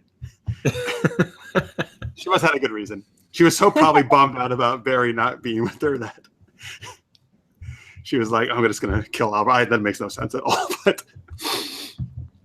all right, no, actually, we find out that Prometheus is the DA, Adrian Chase. All right, so I guess we should start. First off, listeners mate in the chat says Arrow showed more of Thea this week. Yay! I agree, except now apparently she's off she's not going to be on the show for a while. Boo. Okay. Anyway, so let's talk about the Prometheus reveal. That was the big thing, right? Overall, I thought this episode was quite strong. However, I personally found the reveal lackluster. It was fairly mediocre in my opinion. The way they did it was pretty mediocre, where he's just on the phone and they're just panning around him, and then we see his face. And also the fact of who it is. Like, so here was my reaction. Oh, it's him. Okay, great. Like, it wasn't any big deal, right? Like, it's the DA. Okay. I actually like his character. I think he could have been a good ally. I thought he was going to be Vigilante, if anybody, to be honest with you, not Prometheus. I don't know. I guess I just thought it was going to be somebody more revelating, like having a bigger impact or some, I don't know. What did you guys think about it being him? I don't know. I think I had the same reaction as you. I think I was more like the pan, because I remember seeing it and I kind of knew who it was, because they kind of messed up and showed his face a little bit, and I kind of knew it was him. And I was just waiting for the pan to be over to confirm my suspicions. So I waited 3 years until they panned to his face. And then I saw him and I was like, oh, okay.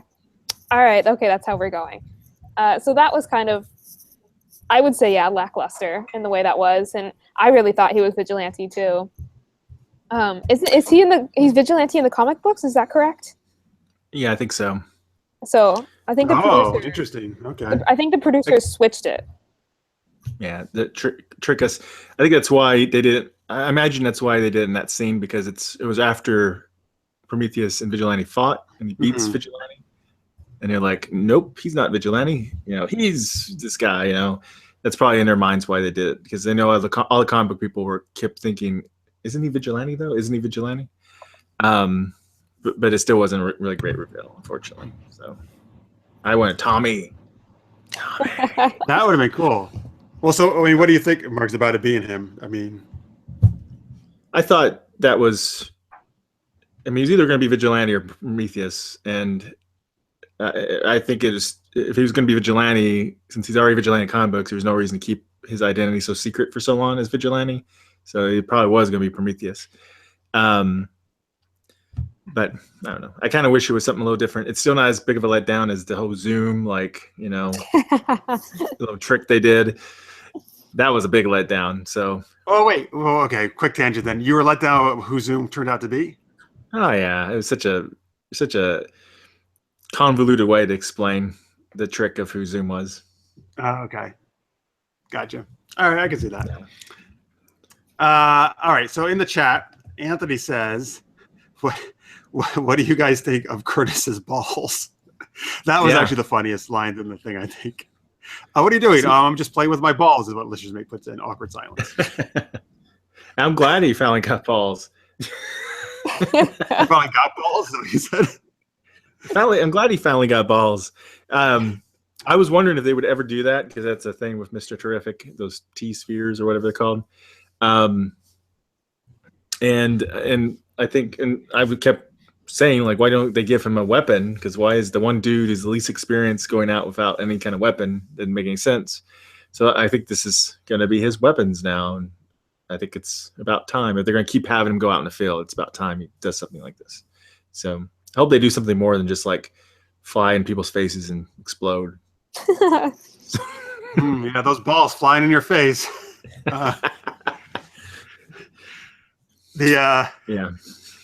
it was cool though. I actually kind of liked it though because Vigilante was like, "You missed," and he's like, "Blah blah blah, whatever." Like, haha, I didn't actually. Oh, Miss they self-aim. That's what you're saying.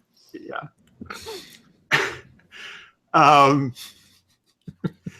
There's just nothing cool. you say with balls that are not going to be just taken the wrong way.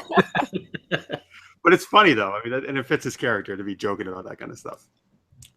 It was. I mean, the thing, of course, with him and Paul, right, his husband, that was kind of sad. It was very. I knew that was going to happen. Like he was all excited that getting it back together, and I knew it was going to be a divorce. He was giving him divorce papers. Like that was very obvious to me.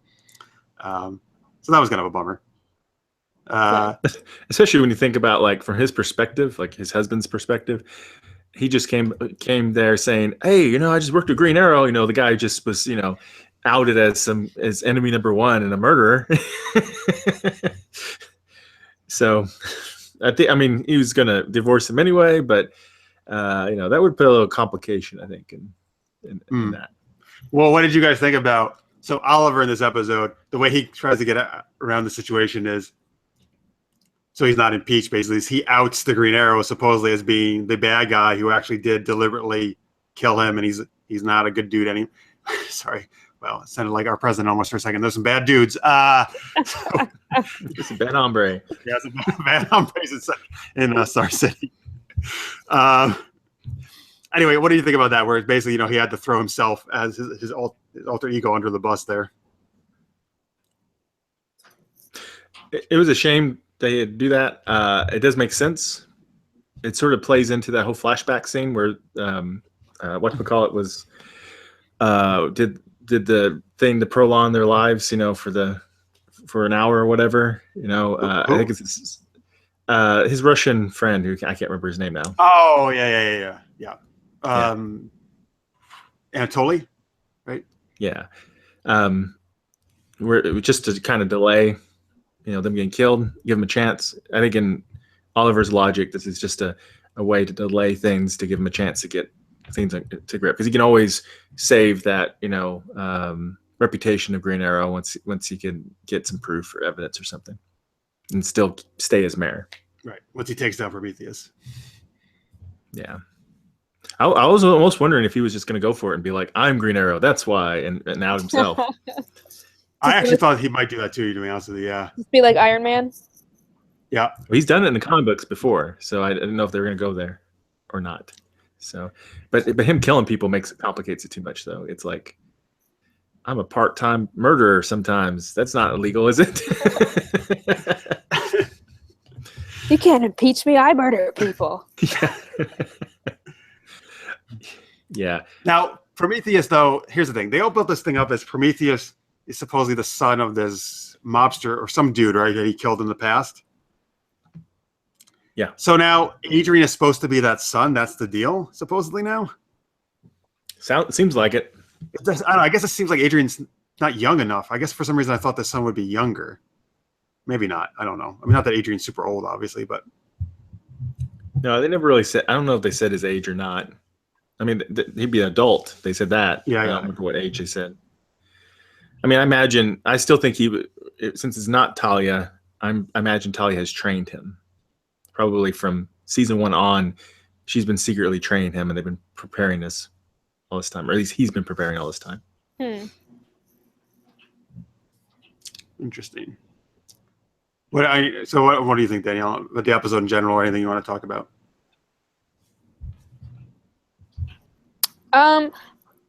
My only problem with this episode was when Oliver was making a speech, and they're literally in the building, like across the street.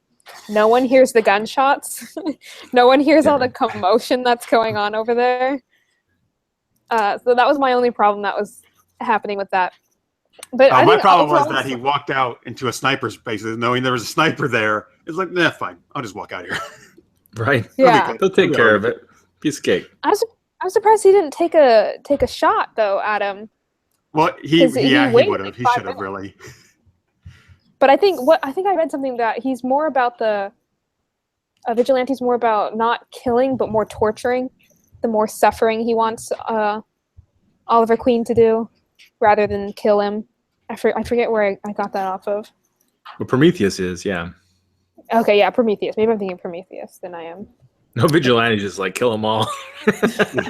he's their Punisher pretty much with high tech gadgets. I mean, he has this locked on shot for like 5 minutes.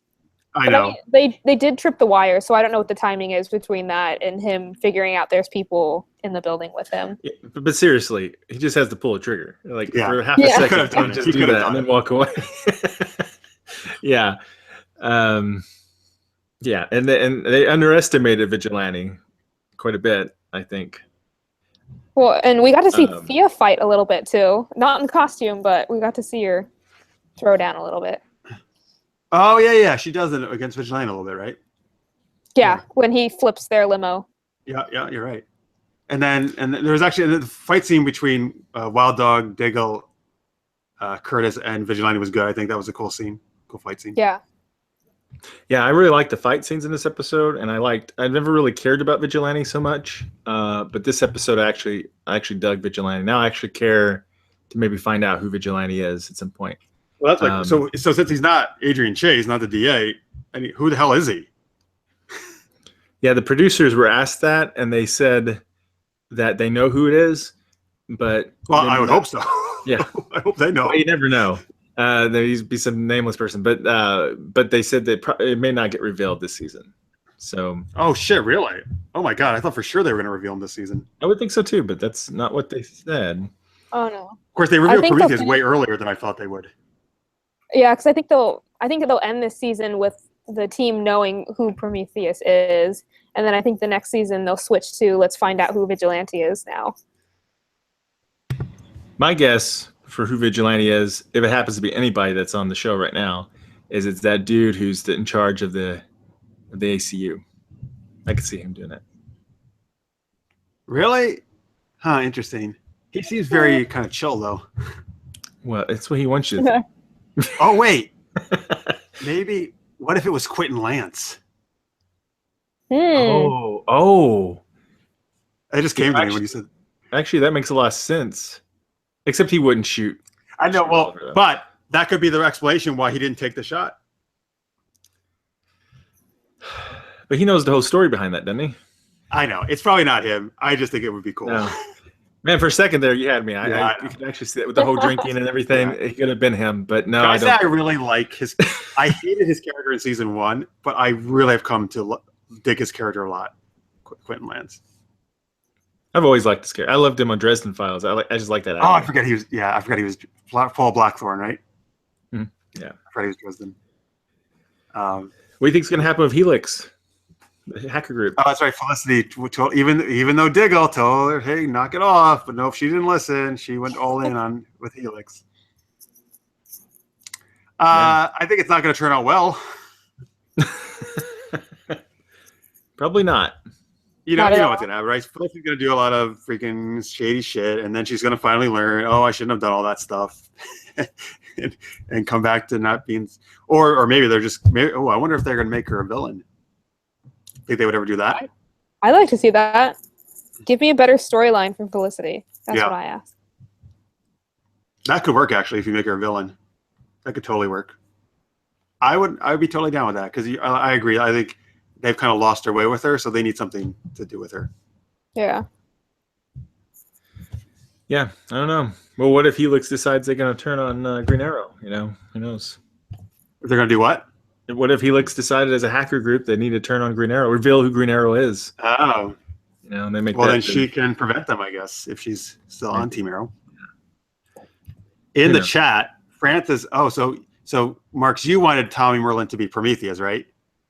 Yes. Francis thinks he's Vigilante. I think Francis is right. Okay, first off, can you and Francis literally do share a brain. I just realized. You weren't kidding last week. Because I didn't know, you like Riverdale too. I didn't know you actually liked Riverdale, which is fine, by the way. I know you kid about it, but I didn't know you actually watched it. Yeah, you guys are great at everything. Jeez. It's amazing. I think it's, it would be a great thing for the show if it's Tommy.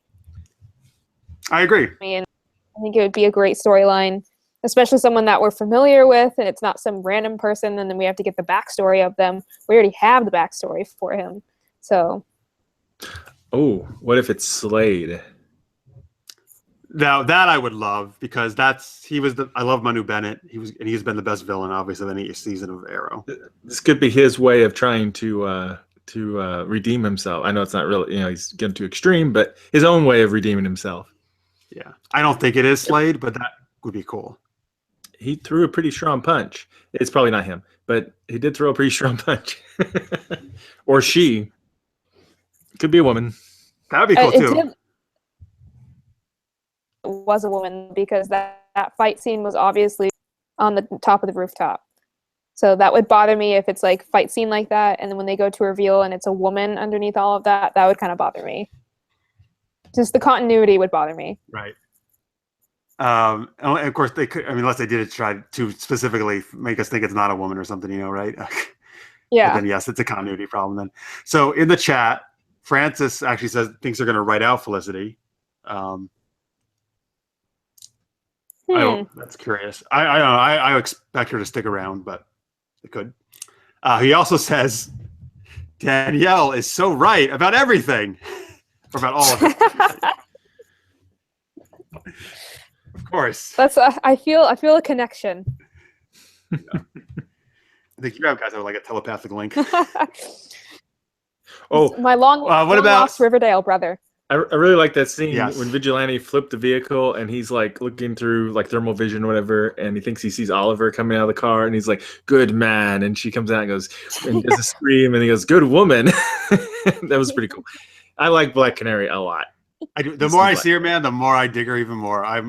She's so awesome. Like she kicks ass. And so here's what I'm going to make a prediction, which is a very obvious prediction. I think Mark, you've already talked about this, at least to me privately.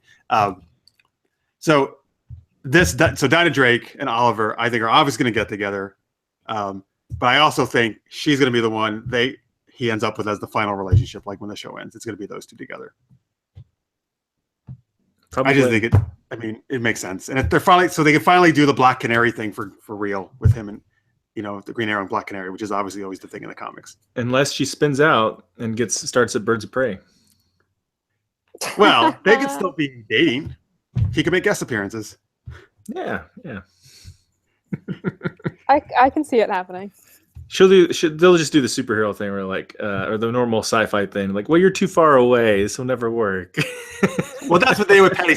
Yeah, that's what if you're the Flash, you're never too far away. Right? It's like you're never too far away. It's ridiculous.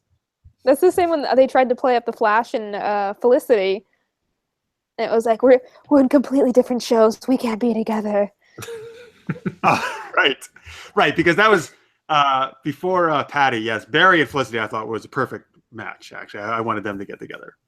Yeah. In the chat, Francis says, I think Team Arrow is a little bloated. There are so many characters. I think it's time to kind of write a character or two out eventually. They are actually doing that, So, what's her face? Artemis, right? What happened to her? I don't actually know what happened to her, to be honest with you. She just disappeared. But then Ragman, is that his name, right? He went away. Well, I actually liked him. It seems like they're trying to winnow down a little bit, right? Thea looks like it's going to be out again. So let me talk about this. Thea had became, and I think Danielle said this too, one of my favorite characters. And I was been bummed this season because she hasn't got to be Speedy. She hasn't really gotten to kick ass. She's been the mayor, just helping Oliver. And now she's leaving to go who knows where.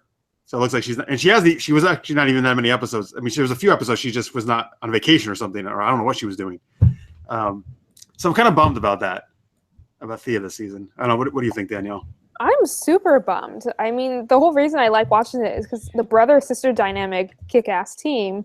I lived for the Arrow days when it was just Diggle, Oliver, Speedy, and Felicity. I loved those days. And I wish those were back. And I guess old Black Canary. But if it went back to that and the new Black Canary, I would be happier. I mean, I like the new additions, but I really like the old Arrow. But I'm so bummed that she's not. I mean, is she doing anything outside of Arrow, or is it just taking an acting break, or what? That's a good question. I don't know if Willa Holland, I don't know. You wouldn't think so. She's been pretty committed to the role, and it seems like if Frances actually Josh interviewed her, and she was saying like she really likes being Speedy and wants to kick ass. And I mean, I guess it could be that, but maybe it's just more the writers just, I don't know, they're not sure what to do with their character right now. Maybe, possibly, I don't know. I agree with you though. Like you mentioned last week, how Kara and Alex's sister relationship is you really love in Supergirl. I think Oliver and Thea's brother-sister relationship has always been really strong, and I really enjoy that in Arrow. Because the last time I think we got to see that dynamic was the huge crossover Alien Invasion. I think that's the last time we really got to see their brother-sister dynamic. And it's just kind of faded out from that. And I don't know if she's getting ready to just leave the show. Hopefully not, because that would bum me out. Listener's Mate says, do you think Thea will get her own show? I'd be fine with that. Like on Teen Titans. That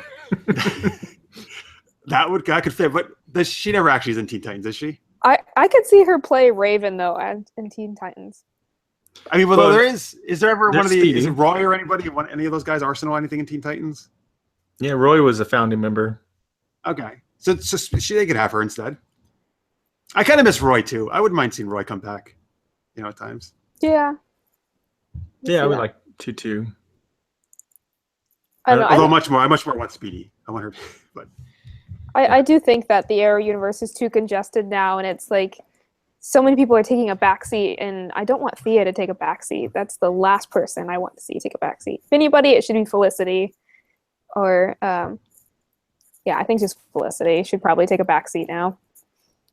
I agree with that. You're right. Thea really has been pushed this season to a very, very, very secondary player, and that's too bad. If anything, this should have been the season where they, I think, elevated her role, if anything. Yeah. I mean, if anything, I wouldn't mind seeing her turn into a villain and then a brother-sister dynamic. I mean, if Thea was ever Vigilante, that would make things... Yeah, you just voted Thea's Vigilante. Yeah. Oh, but she was fighting Vigilante.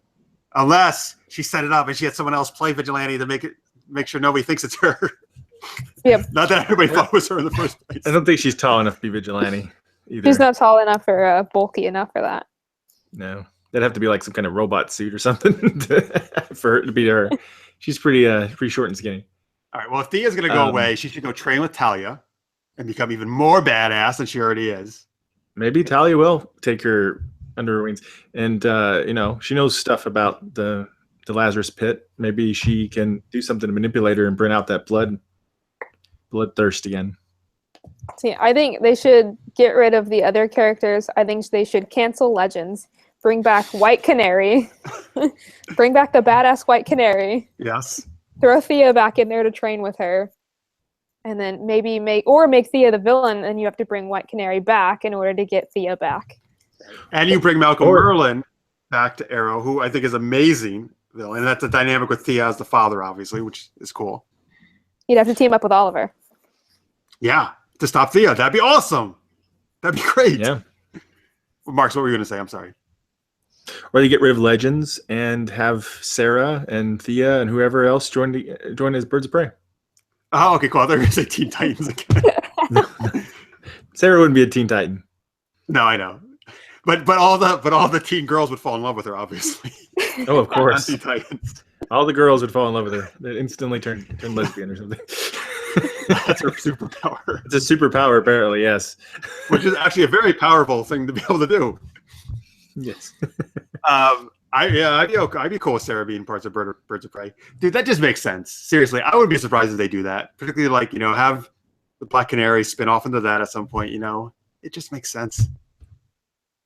They haven't, Supergirl, but I would like to see a really, almost all female main characters. Mm-hmm. That'd be cool. I'd be down for that. Yeah. All right. Any last things on Arrow? All right. I guess if not, we'll rate it. Okay. By the way, Francis says that'd be a cool deal. I'm not sure exactly what he's referring to. I'd love more DC shows. He said he thinks it's cool. And then he says Legends of Tomorrow is kind of the home for lost superheroes. It really is. Every character they're not sure what to do with, just kick them over to Legends. Is Legends need a new captain yet? Okay, so maybe Grodd will form a new Legion of Doom next season. Oh my god! No, well, but Gorilla Grodd is actually in the Legion of Doom. He is traditionally part of the Legion of Doom. That would make sense. Yeah.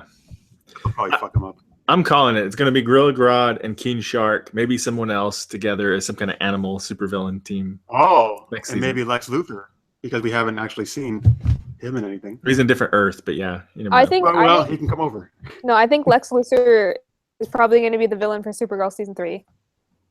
Yeah, he's got to come in at some point. You're right. Well, maybe we could have Brainiac in Legion of Doom or something. I would love to see Brainiac. It'd be awesome. Mm.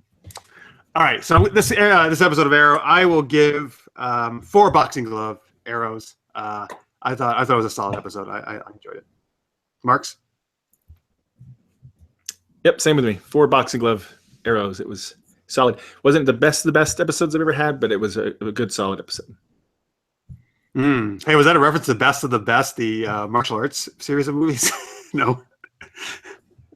You know, I was an extra in Best of the Best 3. Stop it. Are you really? Yeah. Wait, I don't know if I've seen anything past the first one, to be honest with you, because they just get so repetitive.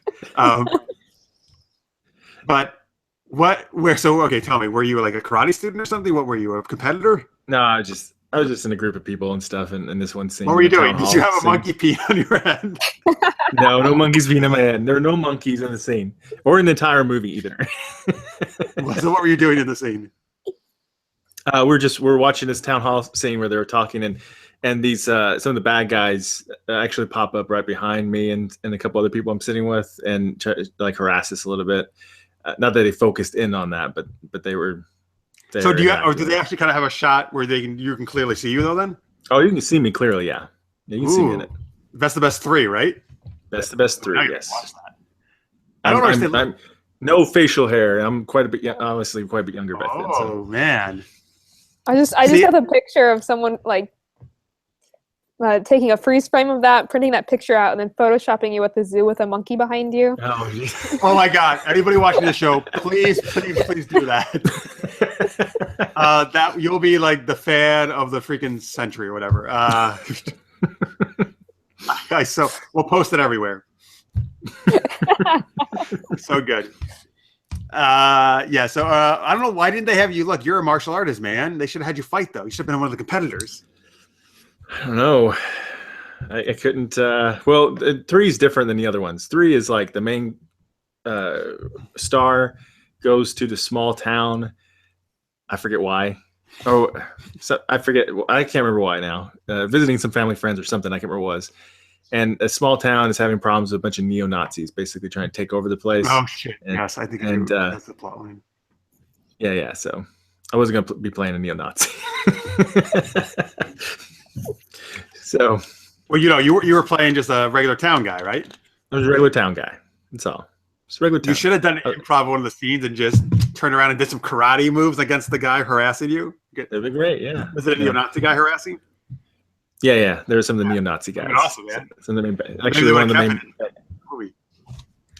Yeah, I got to talk to everybody or most of the people and stuff. It was a cool experience. I was like a teenager. I was pretty young, so I lied about my age, and they let me get away with it. So, where did they shoot it? They shot it in Indiana. Oh, so near your hometown, basically. Yeah. So I went over there and did that, and of course I'm a martial artist. I was big in martial arts back then, so I had to try to be in that. So that's really cool, actually. Nice. We're finding out lots of stories about Marks today. I know, right? Jeez. So Danielle, when was the last time your head got peed on by something? That's why she always wears a hat. Oh, that's why. Yes. I've got protection always. Maybe I should start wearing a hat. I've never been peed on by anything. I have been pooped on by birds. That's about it. Oh, that's actually been dangerous. I hear if it gets in your eye. Yeah, never been close to that. That's why I've got the protection to get rid of the pee and the poo. That's smart. I'm always worried I'm gonna get pooped on by a bird, but I haven't so far. So.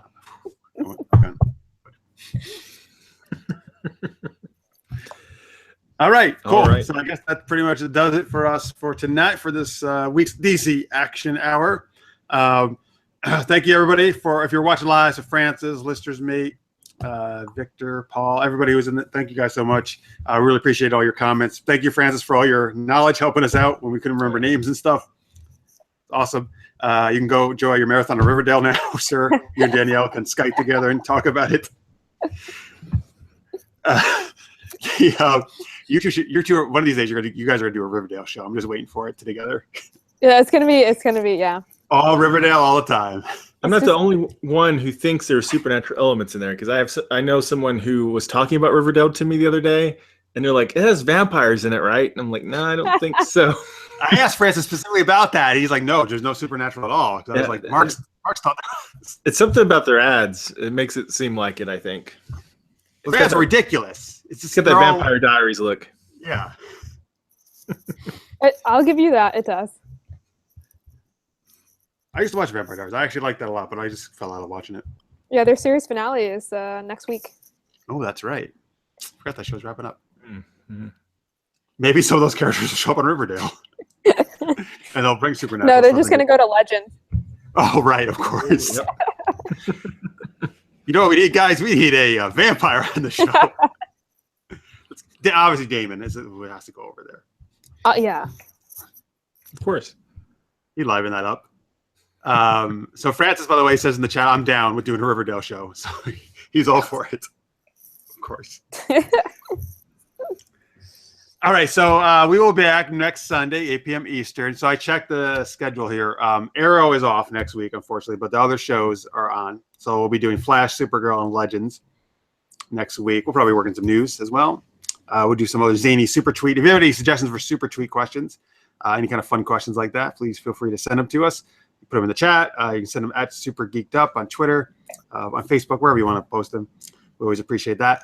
And yeah. Oh, so Danielle, I want you to tell people what you have going on, though. You're doing some cool stuff. Yes.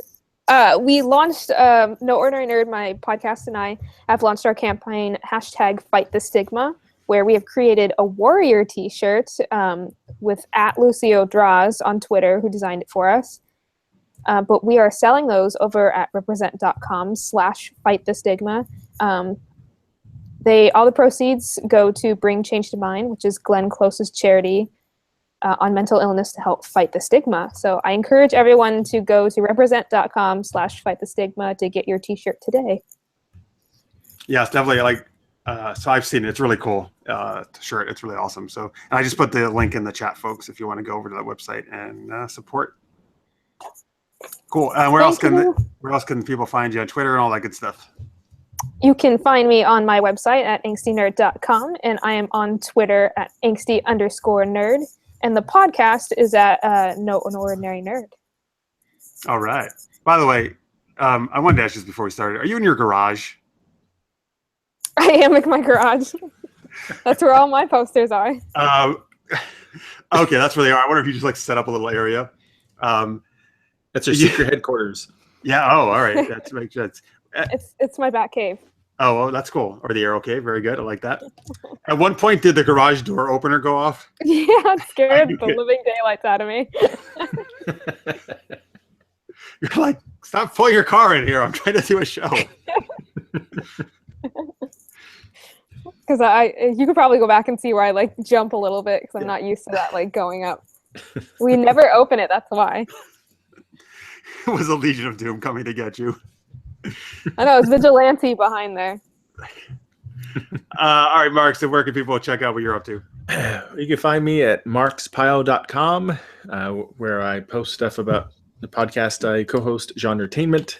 And you can find information about my book over there, information on films I'm working on there.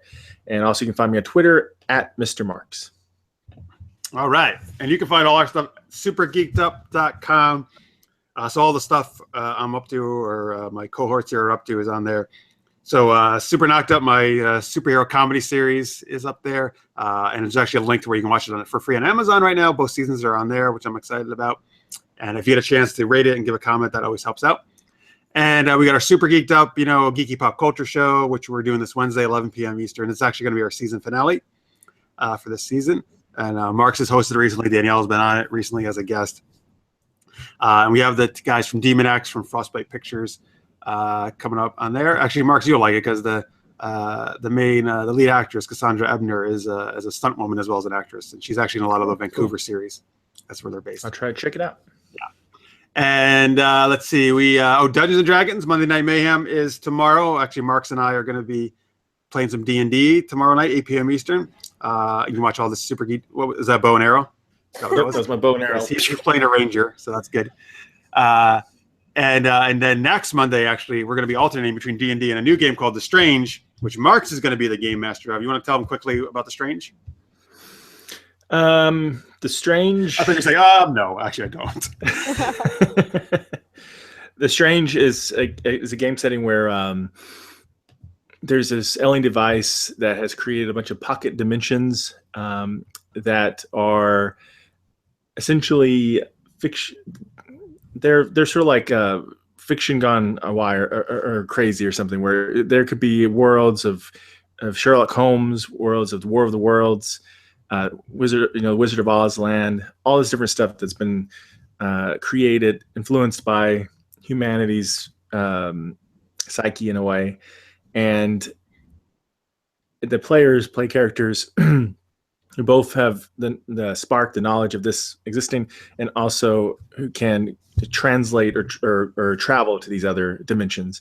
And they get to become different characters because these different realities have different rules, where they could be magic and exist, or superpowers, all sorts of crazy stuff. So, and they're going to try to stop bad things from happening to Earth. All right, I'm excited. Hey, folks, so that means we might visit a world where there are DC superheroes, and we meet them or people like them. That'd be fun. You could, who knows? Yeah. You could run an Arrow. Yeah. Hey, then we could make it all the way we want it. I could have Thea be awesome and badass, and all right. Okay, cool. That's it. So again, at supergeekedup.com, you can find everything on there, at supergeekedup on Twitter. On the homepage of our website, there's also a Patreon link. So if you would like to support us, and there's a PayPal link. Well, if you'd like to donate anything to help us support doing our geeky stuff, we would greatly appreciate it. Thank you very much for watching, folks. Thanks everybody in the chat, or if you're watching in post. We will see you next Sunday night, 8 p.m. Eastern time. I still do not have a good outro line, I just realized, for the show. So also suggest that to us, please, if you have ideas for how we should end this show. But thanks so much, everybody. How about this? I'll do this one tonight. We'll see you in the multiverse. Bye, everybody.